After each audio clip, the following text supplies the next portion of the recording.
You're listening to the Back Home Network, presented by Home Field Apparel. All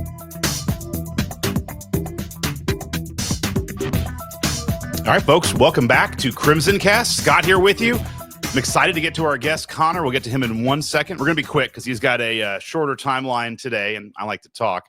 But I definitely want to give a shout out to our friends over at Home Field Apparel. They have all the best, everything you want to wear. They got the bomber jackets. They came out with just a new, like, kind of just prize pack. You get like a jacket, you get a sweatshirt. They pick the team, you pick the styles. It's cool stuff. You haven't purchased there, use the promo code HOME23. Let them know that the Back Home Network sent you, and you get 15% off your first purchase. Excited to have Connor Onion from Big Ten Network back on the podcast. We were kind of being pretty optimistic to start the season. Last time we talked, we thought there might be an onion at the Northwestern game of a punt going in the water. That didn't happen, but I would say it's fair to say IU football has exceeded anybody's expectations for this year thus far. I was wondering if that would come up, Scott, because we were. I don't want to be the I told you so guy here, but I mean it was really you being optimistic too. Didn't we throw around a 9-1, 10-0 scenario into this week when we talked in August? That was always that we joke about. It's my fever dream on the podcast. Like I predicted 8 wins, and I saw a path. Like I was like, they could be 10-0, but it's just, from where we've come from and just being an IU fan for many years, that just seemed like lightning was going to strike me if I said that too loudly. I'm totally with you. There have been so many moments this year, just traveling around doing games where people want to talk Indiana football in places where you wouldn't expect it. Yeah. I've had a chance to jump around in the Big 12 a little bit on top of the Big 10 stuff this year. And, I'm in Boulder, Colorado or Tucson, Arizona, and people just can't stop talking about Indiana football. And it's not just in the Big 10 cities, which I think is really, really cool. And a long list of surreal moments for people like yourself, I'm sure, where you get to talk about your football team. Oh, it's been wild. Like, being favored for these games, having back-to-back weeks of Big Noon Sunday and game day just coming in. And then there's talk of like, maybe Big Noon Sunday will come back for the Michigan game. It's like the fact that it's coming twice is wild. Let's start with this. We're taping this right before the Ohio State game. Last weekend, Indiana still able to make news on an off week. They extend Cignetti, which I think is obviously the right thing to do. I'm just curious, your thoughts on the extension, but more importantly, do you think from what you've seen and what you've heard around the league, do you think this is something sustainable, or is this going to be one of those where you look back and it's like, oh man, they jumped on that too early? I mean, everything that Coach Cignetti has said so far has been true, right? No matter how unexpected or outlandish it seemed at the time, whether it was his comments right after he got hired saying, I'm going to be right back here in Indianapolis leading our team here next year. Right. You're one win away from that as we look into this weekend. I appreciate that. I appreciate you giving no credence to Purdue also. Like, as an IU fan, I appreciate you just saying that one win and like Purdue is kind of a given. I appreciate that. Yeah. I mean, it's not a given. I didn't mean to frame it that way. No, but, I know. You're a Big Ten guy. Everyone can win every game, but highly unlikely. Right. And yeah, tiebreaker scenarios. Ohio State's game against Michigan. Should they win it? Right. Yes, but that's not a given either. So it could get really crazy the final 2 weeks, but I'm fairly confident that you win this week, you're going to the Big Ten championship game if you're Indiana. Yeah, I would agree. But do I think it's sustainable? Yeah, I really do. And what I wondered, my first reaction to the news of the extension was, okay, this deal gets done now. The money sign is big with $8 million. Will this deal have to be renegotiated in a couple of weeks if certain things happen? That was my first reaction was, you do this at 10-0. Do you have to do it again if an Ohio State win happens, then a Purdue win happens, and then say an Oregon win happens? I love where your head's at. I don't think that's out of the question, and I'm not saying all those things will happen. But the scenario is there of it might not be the last contract talk for Curt Cignetti in the next month or so. No, it's true. I mean, he would have unbelievable leverage. And then you go into the college football playoff. It's like, all right, if it happens there, do you keep, increasing the number? I mean, I said this before on our kind of reaction pod. I think everything is sustainable based on what I'm seeing also. But even if it's not, I think this is a good contract because it gets Indiana back in the phylum where it needs to be of paying coaches and assistants a level that is commensurate with where they want to be. And so I think it's going to work out, but either way, like you needed someone to drag you across the $4 to $8 million line a year. And this is no better person to do it than Cignetti. Sure. Yeah. And I think just in the context of the Big Ten, you fear, some of the contracts that have gone out from some other schools in the league, and them turning out the same way without naming names. Yeah. But I think this is a different deal. I really do. But I love that he said, I'm at a budding superpower. Why would I go anywhere? I know it's the amount of hubris, but then the ability to back it up is unbelievable. I'm curious. So you're going all over the place. You said you're talking to people, and it's kind of like I use the topic people want to talk about. What are you hearing about this? Because again, I'm very intimate. This is an Indiana podcast. Like this is my team. I look at this and, I want to get your thoughts on this. I view it as very much like this seems, I really can't think of an analogy of where this has happened somewhere else. You've seen schools like Wisconsin or Kansas State that have not been, we're talking Wisconsin pre-Barry Alvarez, like that we're not traditionally football powers and slowly build their way up, but it's a 2 or 3 year process. You even see this sometimes in basketball, like what Nate Oates is doing in Alabama, where he takes a program that's kind of just dead in the water and then turns it into something. But it doesn't happen in 1 year. Like it just doesn't happen in 1 year. And especially not in football. Football, while things are changing, and I know it's a new world out there, you still look at the top 25, it's still the majority of the blue blood powers. I'm just curious if, you're hearing people talk about just how unusual this is, if they're able to parse, is it literally just Cignetti? Is this just unbelievable flash in the pan? Like what you're hearing with that? And if there's any explanation outside of just, the guy's a hell of a coach and has a lot of diamonds in the rough that was able to make this happen. Yeah. I think the swings are greater. Like that's a conversation I've had a lot throughout the season is just, being at Washington this past week. Right.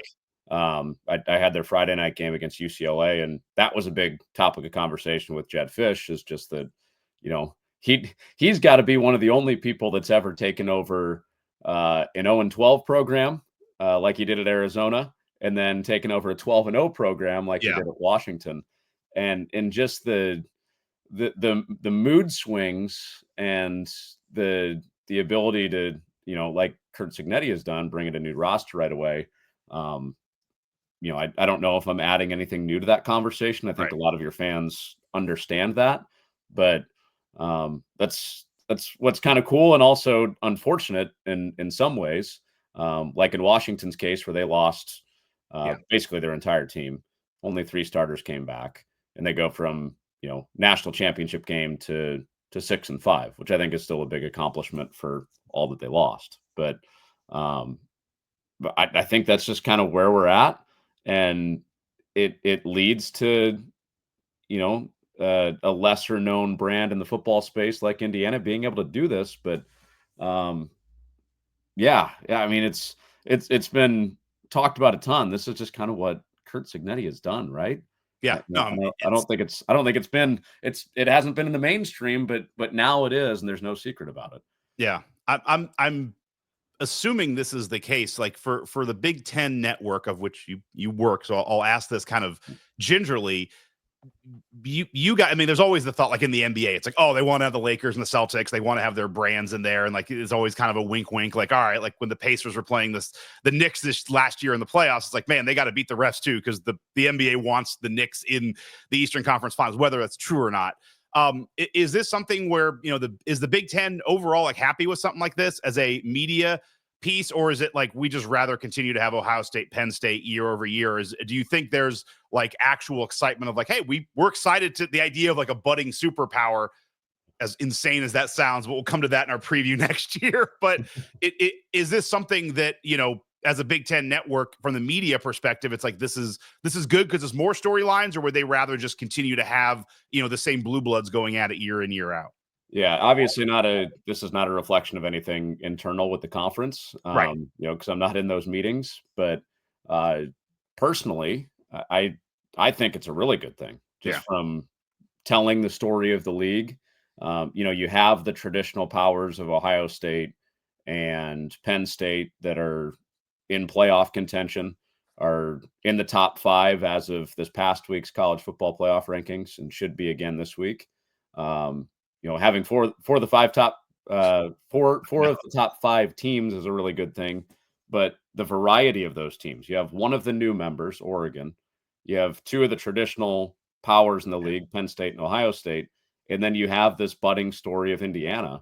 I think it's something that me as a member of the media, I'm eating it up, getting to cover the league, because you have kind of 3 or 4 different stories of these teams and how they got to this place with their recent history. Our next game is Ohio State. There's 2 ways to look at this. I'm curious how you would frame it, because for me, I've been saying for a while, like I'm slightly annoyed that it does feel like the perception is, Indiana's played a soft schedule, which I have my thoughts on that, but whatever. It's for the most part, we haven't played, the top 5 teams in the country. That's fine. But it does feel a little bit unfair to be like, all right, well, this is our test to see if we're good, if we can keep up with Ohio State. It's like, we won 3 games last year. We've won 9 games over the last 3 years. Like, how the hell is it our bar to go to Columbus and keep up with Ohio State? Like, they've had year over year. Like, that's Penn State's job. That's Michigan. That's not our job. That's not our bar to cross. Like, why is that our Rubicon that we got to go over? On the flip side, I do also understand the argument. If they go in there and if we get boat raced, there is a world where it's like, well, you're trying to make the college football playoff. Like, this is the big boys, and the big boys can't go and lay a complete dud on the road in Columbus. So I see both sides, but I come into it a little bit defensive. Like, how on earth do we have to compete and or beat Ohio State to somehow legitimize what we've done this year? It's got to be confusing as a fan, right? Right. Like, that's kind of what you're getting at is, you're not used to this. No, you're not. But the reality is, first go win the game and you're in the playoff. And go win the game. I hate to say that, because we don't go into Ohio State and win. It's not something we've ever done. No, but you win that game, you're not just in the playoff. I think you have a real conversation to be like, we're the number 1 team in the country, because 2 teams have a win over Ohio State at that point, Oregon and us, and ours is on the road. Yep. I would say we're the number 1 team in the country. But anyway, go ahead. I can't go that far down the rabbit hole of happiness, I don't think. Yes. Yeah. I just had this top of mind, by the way. I'm actually covering the Indiana basketball game on Thursday. So okay. I have Indiana football and basketball crossover in my mind, but 1987, last time that Indiana beat Ohio State in football. Yes. Mike Woodson was in the NBA as a player. So, like you said, it just doesn't happen. I think it's, 29 in a row that the Buckeyes have won against Indiana, something like 29, that. and I think I should pull it. I think it's like 68 was last time we won in Columbus. It's been quite a while, because 87 was the Memorial Stadium. Also, the last time IU won a national championship in basketball. So you have a lot of connections there. But yeah. Yes. Yeah. I think I want to say it was Earl Bruce was the head coach at Ohio State at that time. He said it was the darkest day that he's been a part of at Ohio State. But Ryan Day might get fired. If they lose to Indiana and then they go to lose to Michigan, like, he will get fired. That'll be it. Yeah, but if they lose this game, I don't think they're out. But if they did lose this game and the next game, then yeah. It'd get really hot. It'd get hot in the sea. Anyway, it would. Yes. How do you frame this game for Indiana going into it? The biggest comparison piece for me is what Ohio State did against Penn State, right? So you look at that game. I think Curtis Rourke will take more chances than Drew Aller did, the Penn State quarterback. And you also look at Ohio State's game against Oregon and kind of try to piece it together with matchups. And I think Elijah Surratt and Omar Cooper can beat you in the deep passing game more than anyone Penn State has. Yeah. And when you look at that parallel to the Oregon game, Tez Johnson and Evan Stewart had a great night for Oregon. I mean, those guys combined for over 200 yards against Ohio State secondary. Stewart was especially good. And it might have been a third guy, Trayshawn Holden. We'll never know because he got ejected for spitting. Yeah. But I'm really interested to see that matchup. I think if Indiana can make Will Howard a thrower, you got a really good chance. I thought Howard did a really good job against Penn State. The number wasn't big, but he unlocked some things with the quarterback run. And again, the net number wasn't huge as far as his rushing yards because of sacks, but some timely runs in that game. So I think if you can make him one-dimensional, you can load up a little bit more on the running backs for Ohio State, and you got a really good shot to stay in this game and have a chance at the end. Yeah. I mean, it is funny. I saw Ohio State send out some funny things about, like, they had a funny tweet or Instagram post about, like, they showed the stadium at night with the lights on, like, hey, we can do this too. Like, I think they're getting tired of noon games, which does beg, like, this seems like this would be a great nighttime NBC game. I'm curious why it's at noon. Because I think, you guys bid on the game. Like, they get together every week and kind of bid on it, and that's where the times come from. I guess it's just because you have USC and UCLA, and that has to be a night slot, and maybe that's going to kind of muck things up. But it does feel like this could have been, the CBS game. I don't know. It's an odd noon game, but it is on Fox, which is, one of the major partners of the Big Ten.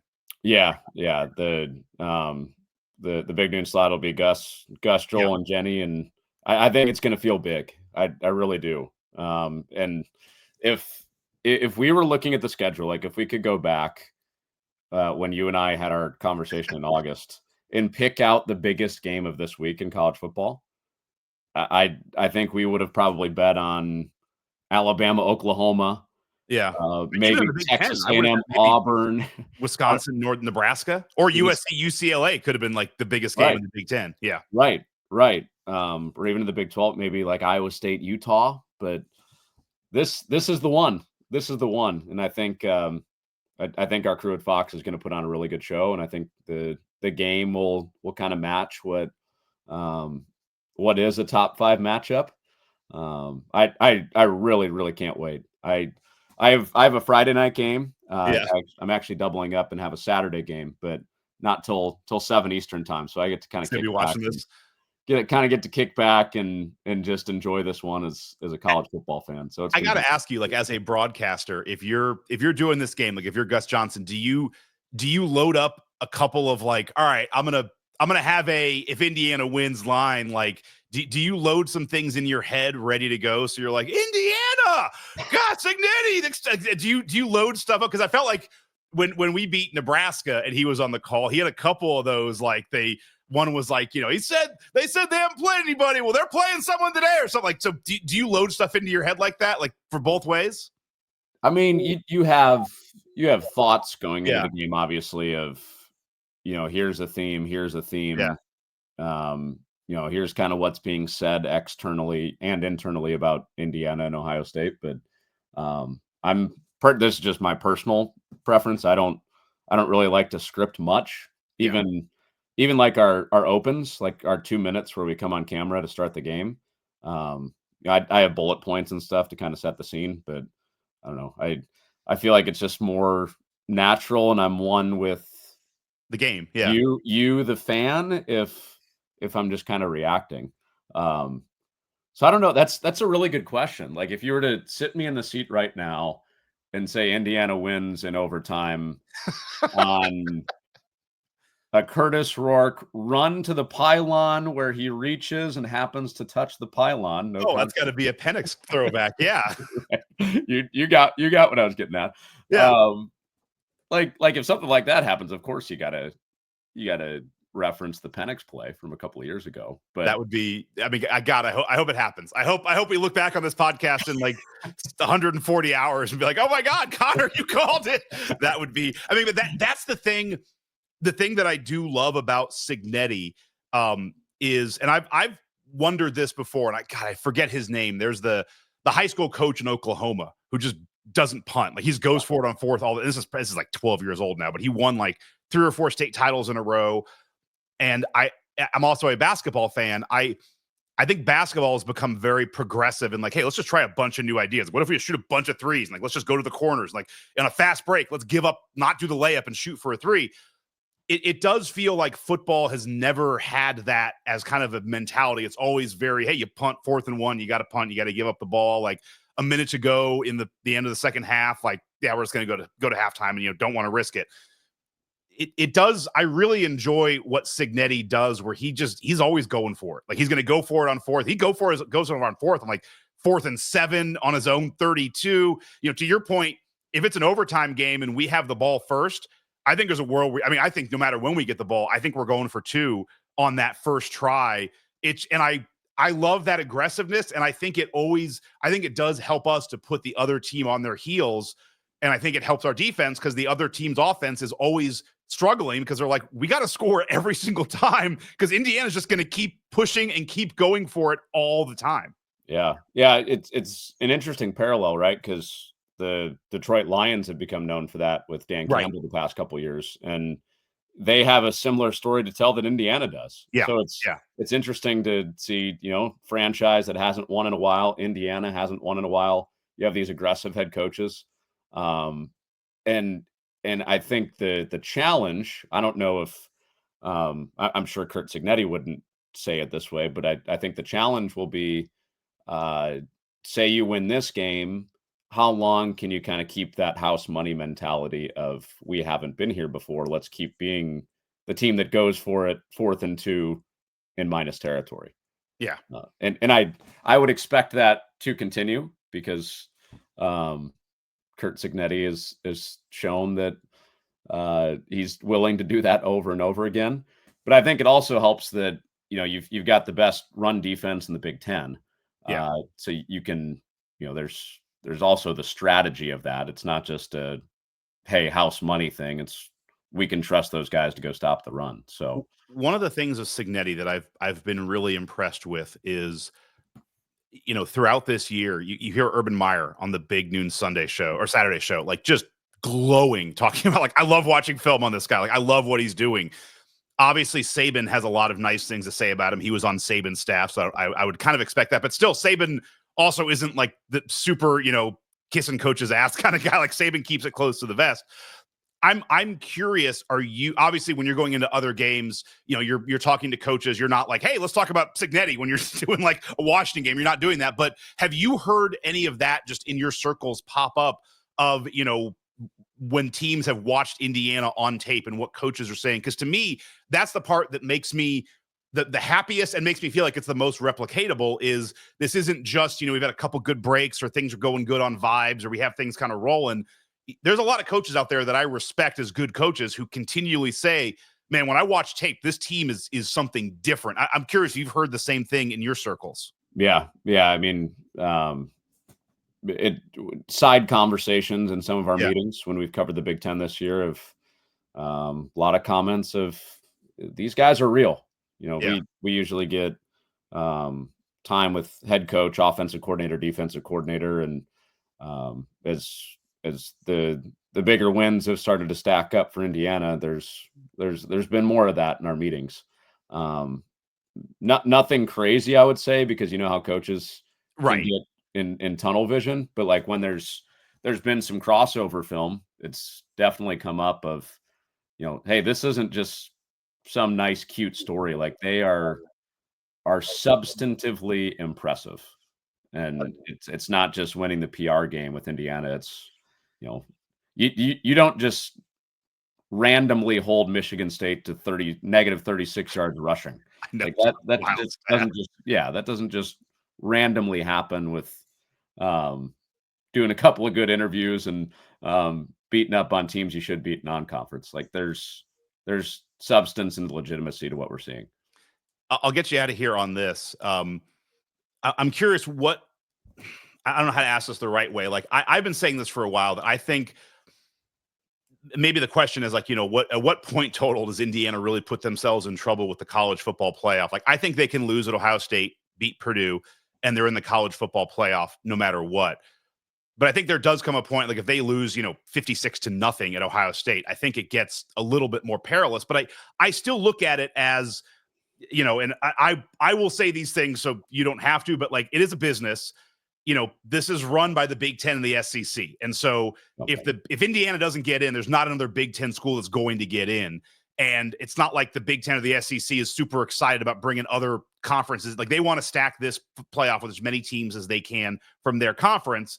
It's also a conference football committee that's led by a Michigan AD. So it's like there is politics at play here where if Indiana does get in, you're talking about like, is it Georgia? Is it Tennessee? Like it's another SEC school or an ACC school. So I also just think, even if the schedule is soft and they played an underbelly of the Big Ten, I think you're setting a really, really interesting precedent to be like, hey, a one-loss team in the Big Ten or the SEC, that's not good enough to get into our playoff, but other 2 or 3 loss teams is.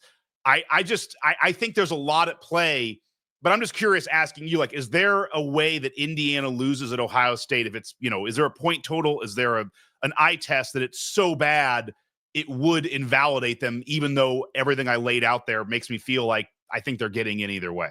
Yeah, I don't know if a number necessarily. I mean, it can't be 56-0. Like I would, Right. and I would be shocked if it was 56-0. The score will matter. I will say there have been a couple of things nationally that have helped Indiana's case if they are a one-loss team, Right. And they do look respectable in this game, which I think they will. The Big 12 the last couple of weeks has helped.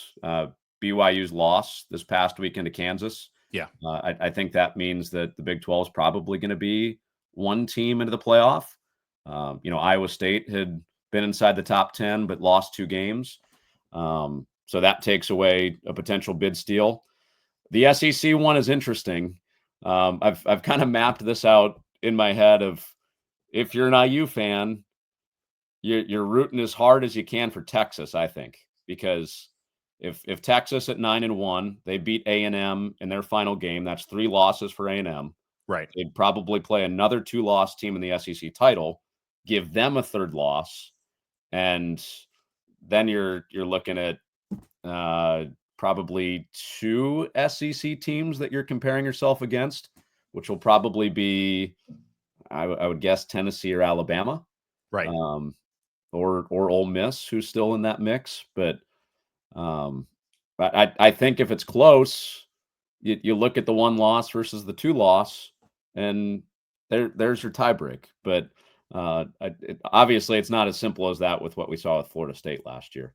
No, And, true. And that's the thing. If I were an IU fan, that would have me but a little bit nervous, because the committee did that last year, and then we got a great game at the Rose Bowl with Michigan and Alabama, the 1-loss team that they let in, and that was kind of proof of concept of, see, we made the right choice.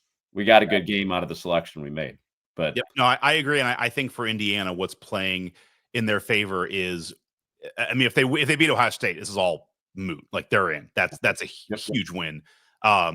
If they lose to Ohio State, I think what's playing in their favor is they're kind of boxed out of getting into the Big Ten title game, which I think helps them, because I've said this for a while, personal IU fan. It's like, if they get in the Big Ten title game with 1 loss and they lose, they're probably out. Although I think that's BS, because I think with a soft schedule, Penn State could have the exact same profile and they would be in. But that's just my personal opinion on that. But I think that it puts them in a good spot with a 1 loss. If they were to go to the Big Ten title game and play Oregon and lose there, I think that would, people would be like, all right, well, there we go. They played 2 teams. They can't win. I'm not sure that'd be a valid, but it would be hard to stop that. So I think this is also playing in Indiana's favor. But I also, I think I still think Indiana's really good. I'm not sure they could go through a gauntlet in the college football playoff, beating Alabama and Georgia and Ohio State and Oregon. I know they don't play that many games. Like, they can't play that many.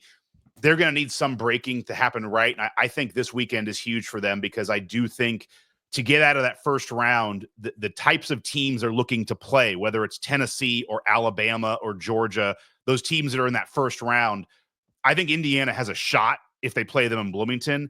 I don't think they have a shot if they play them on the road. I think going to Tennessee or Alabama or Georgia would be a bridge too far, or that's a really tough ask. And I think that if they lose at Ohio State, how they lose is going to dictate whether they probably are hosting a game or not hosting a game. Right. Yeah. And yeah, no, that's a really good point, because latest projection, right, would be the 7-10 game in Bloomington with Alabama. Right. Yeah. And I'm with you. Going to an SEC road environment, it's going to be a big ask. Yeah. But also Indiana's done a million things this year where it's like, oh, they really did that. It's totally fair. And if they beat Ohio State, it's off the table. Last thing, are you scheduled to do any of those college football playoff games? I'm not. No. Okay. I'll be full on basketball in December. Okay. I'll obviously be following very, very closely. So if you want to chat during that time, I've always got an open line. Okay. Yeah. No. If we make the college football playoff and we are hosting a game, or we get to the next level, I will we'll reach out and have you back on, because I think and if I'm telling you right now, clear your schedule, my friend. If we win in overtime on any kind of a Curtis Rourke rollout, I'm having you on Monday morning. I don't care what your schedule is, even for just 5 minutes. Like, we're having you on, and you're going to tell us every week. We're having you on so you can tell us what's going to happen. Because if that happens, it's like this is the Connor Onion play, and you are now the good luck charm for Crimson Cast. I'm in. And by the way, if Indiana is hosting a home playoff game, and I don't have basketball or something that day, I'm going to do everything I can to be there, because let's go. As you know, I did a ton of Hoosier games last year when times weren't as good. Yep. And then I was in town actually calling volleyball right before the Washington game, and just to see the stadium and the area around the stadium transform, just felt and looked like a totally different place, as it has on TV, and for some of your fans that have been there for sold out crowds. So I will do everything I can if there's a home playoff game to get down there. And if there is, you got to come. We'll get together. We have a couple tailgates. You are all invited, or you are invited, all of them. It has been one of the coolest things seeing, growing up in Bloomington, went to games in the 80s, the 90s, moved away for a couple of years, had season tickets since 2009. Seeing that stadium full for an entire game against, Washington, against Michigan, is just unbelievable. And it's full with IU fans, because we've had full games where, it's a lot of Ohio State fans or a lot of Michigan fans. They'll come down. Just seeing the excitement and the people, and they're there and they're loud. It's been so awesome. And as I've said multiple times, it's not like Michigan is freaked out coming into Memorial Stadium with 55,000 people. Like, they play at the Horseshoe. They've won there. They played a national championship game last year. Like, it's not so much that. It's that I do think that our crowd buoys our team. Like, for us, it builds us up. It's not that I think, again, Alabama coming in is going to be like, oh my God, they play in the SEC. This is going to be a small arena or small stadium for them. They're not going to be freaked out. But I do think it's something that you can see the attachment with the players, and they win games. They immediately run over to the student section. It has been my favorite thing. And it's what I've been telling people is, like, you only get one ride up the mountain, because in future years, it'll be the expectation, or there'll be something different. Like, this is such a unique season, because you only get one chance to go up the mountain, and then you're there, and then things do change. Yeah. It's not to compare Indiana football to the Beatles, but go. But those guys always said, like, the happiest time of my life was when we were creating and kind of building what the Beatles were. And I think you got a really good point. You only get one ride up the mountain, and this has been really, really cool to watch. So it has been, and it could be even cooler on Saturday. But we'll hopefully be having maybe some more highs coming up. Connor, it's been awesome having you this season. Thanks for giving us your thoughts thus far, and catch him on the IU game on Thursday, right? Yeah, I've got IU basketball on Thursday, and you and Hummel? Yeah, me and Robbie Hummel. Let's go. All right. Yeah. And then at some point we can do a basketball preview as well, because it looks like maybe we can shoot. We'll see. Maybe we can get some shooting. We'll see. It's a fun team to watch. Well, Connor, I appreciate it. Catch him on Big Ten on Fox. I want to thank everybody for listening. And as always, for Crimson Cast, this is Scott signing off.